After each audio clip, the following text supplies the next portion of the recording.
traders, welcome to the TMT stock market strategy video for Thursday, January 14th. Markets cannot catch a bid at all. We had a small little pop up and then market sold right into that. Every little rally intraday is getting sold into. So the risk reward is getting worse and worse as far as finding stocks. I mean, there are real sellers out there, not just short sellers, but there are real sellers out there, guys. Now you're looking at the McClellan oscillator. We're at negative 89%. Usually right in this area, we get a bounce. Well, we had that the other day, or I should say the other day, back in 2016, and we got a nice little bounce. Now we're back here again. We were at negative 70, looking for an oversold bounce, and sure enough, that little bounce got sold right into. Now we're at negative 89. So I think, and what I'm looking at here, we're up a little bit in the ES. If the ES gets sold into today and pushes through yesterday's low, then I think that we're going to get some sort of a reversal. Now, remember, markets just don't go straight down. Now, we have gone straight down just about. We had a small little up day 2 days ago, and then we sold right off again. So pretty much out of, I think, 10 trading days, we're down 9 out of 10. Over 160 S&P points, a little bit extreme, and that's why I say not looking to pick a bottom, but I don't want to also get short into the hole. This is where you have to come in with your trading plan. Me personally, I like to stay away until I see really good conviction that, okay, we've backed and filled in the lower end here, and then now we're moving higher. And again, short term, I do think this market still goes lower, but I want to see some sort of a bounce happen before we can get into some good shorts. If not, then I like to see the market flush and then get long the market for an oversold bounce and then look to reshort again. But we're down here at really oversold territory in the stock market here. So you got to be very careful with your shorts here, okay?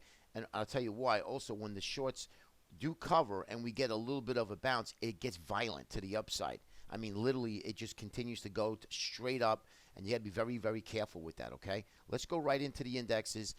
We've already lost some major targets, some downside support, that 193.50. This 187 is going to come into play. Now, we're not that far off. We're only about $1.80 right from this area, and look what's happening. We have not even ripped to the upside here, and at least broken through these downtrend lines on the MACD and the RSI. So, to me, I think you have to be careful. I think if you get down to these areas, then you got to look to buy it for an oversold bounce, okay? Let's take a look now at our diamonds daily. Again, same situation here. You know, you gotta look for this target area here, and then that's going to be coming in about 159.20. And then if that gets lost, then you're going to look at the August lows here. That's the next area where it would be. And now you're talking 150. Now we're way away from that. I would suspect we would get some sort of a reprieve rally, and then look for a bear flag, and then break lower, like I mentioned in the previous videos. Okay.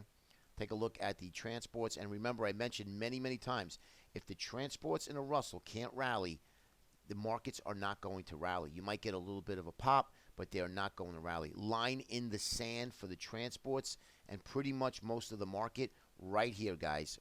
This is the line in the sand here. If we lose this today on a closing basis, and tomorrow we take out the low, that low, if that does happen, then I think you're going to get a real big flush, and it's going to purge the market here, okay? And right, market's looking pretty ugly. I mean, I never seen anything like this in 8 trading days at the starting of a brand new year. I would suspect we'd rally up first before we move lower.